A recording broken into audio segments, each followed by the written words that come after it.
All right, guys, what's going on? Welcome in. So, breaking NFL draft news, Alabama's Ty Simpson is officially declaring for the NFL draft. He's turning pro.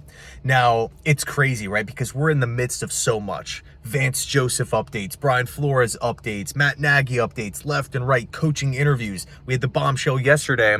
John Harbaugh becomes available, and in turn, the Ravens are now open. Not to mention, we have the playoffs this freaking weekend, along with the college football playoffs.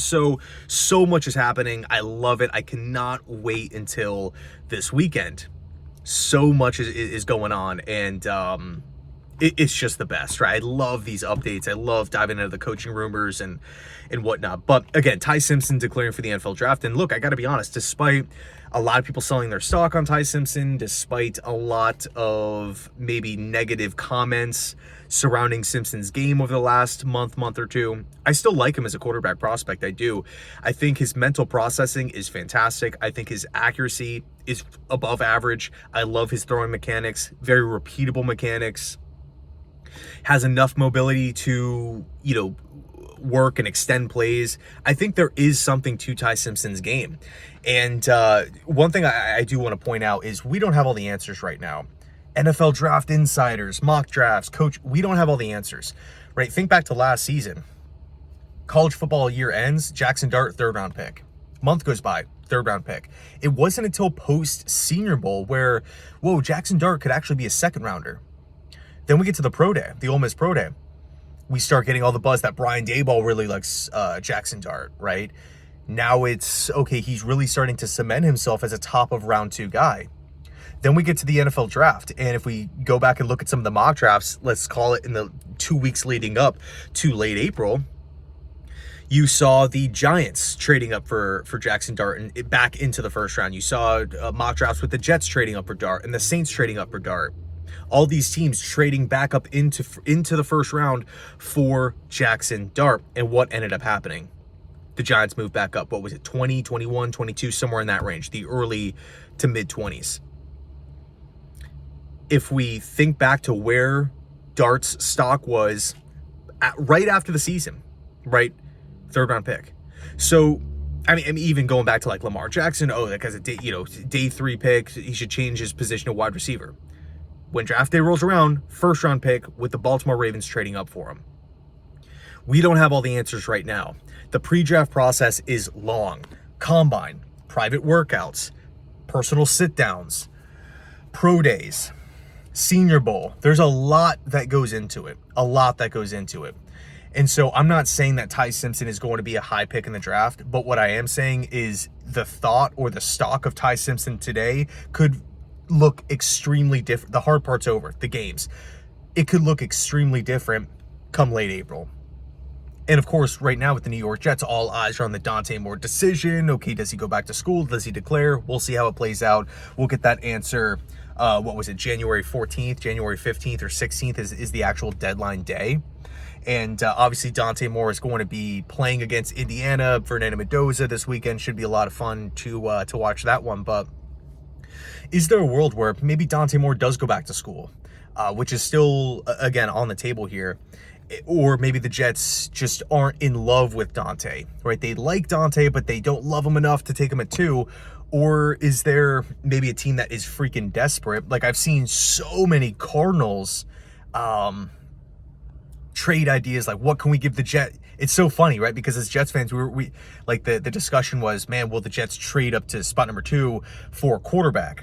But now, since we own that second overall pick, we have the asset.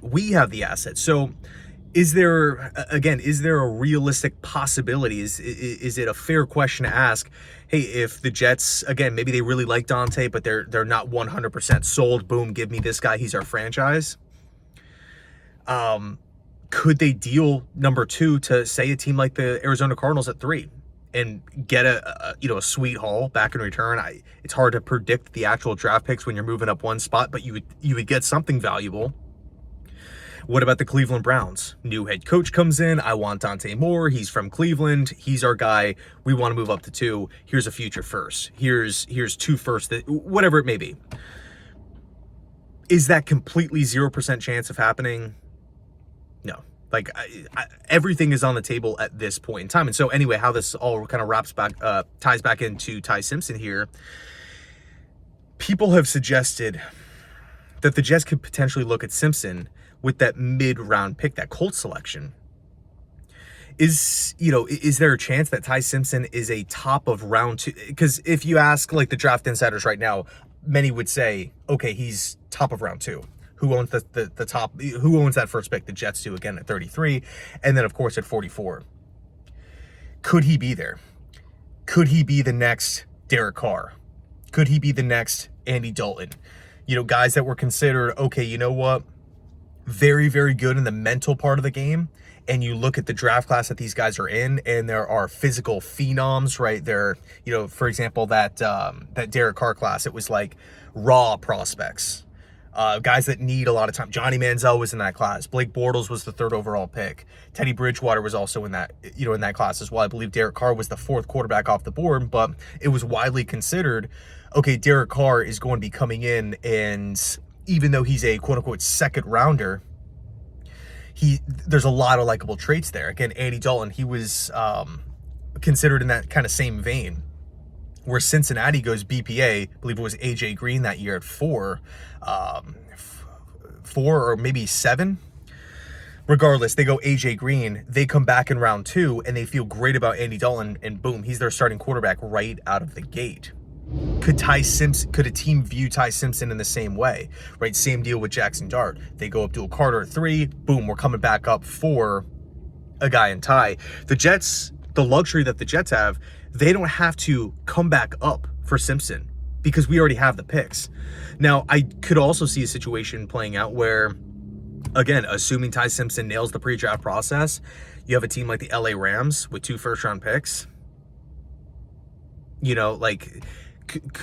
If Simpson's on the board with one of those Rams picks, specifically maybe that first one in front of the Jets at 16, could they potentially just snag him and say, okay, you know what, we'll take our quarterback of the future now, we can sit him behind Matt Stafford, and we're going to come back with our other first-round pick and go BPA or attack a position of need there. If Simpson's on the board at 3, or, where the Browns are at, Miami Dolphins, is that 100% boom, he's not going there, there's no chance? I don't know. Again, we don't have all the answers at this point in time, but I think the good news is it presents another opportunity for the Jets. Whether you like the guy or you don't like the guy, whether you want the Jets to draft him or you don't want the Jets to draft him, there's another interesting quarterback prospect in the pool. And I mean, look, if the Jets could not like him, that's totally fine. They could just use him as leverage, right? Use him as a talking point.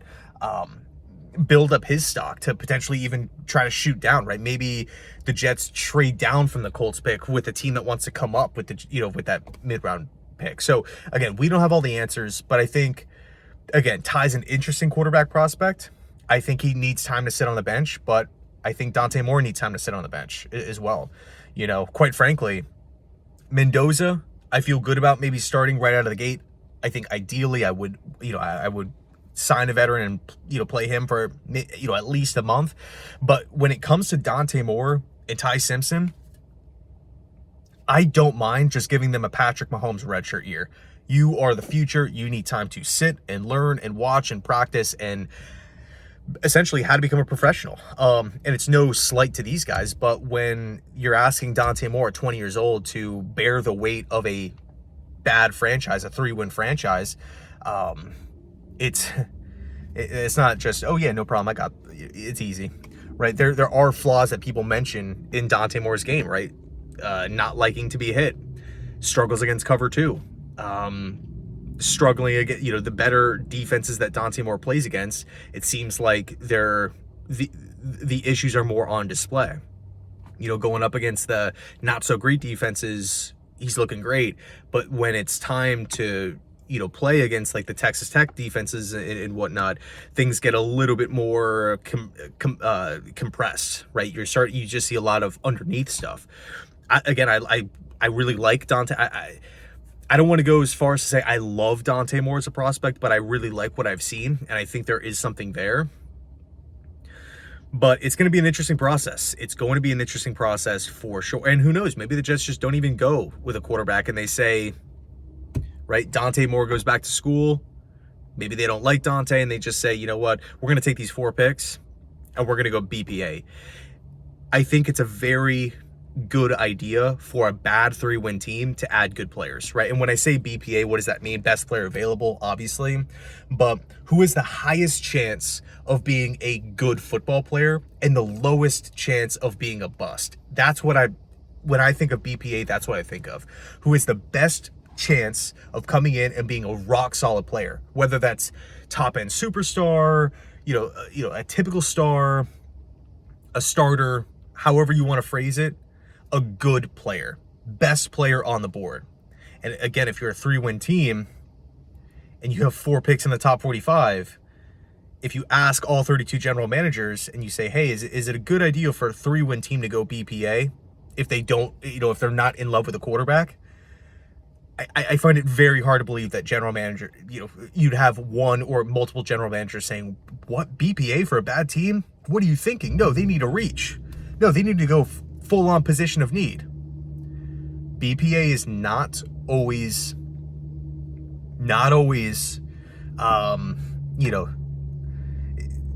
it's a good idea, right? In other words, right? Especially if you don't love a quarterback. If you like a quarterback and you reach Pittsburgh Steelers Kenny Pickett and you drop him in and it's just a waste of time after 2 years, you're like, kind of waste of time, right?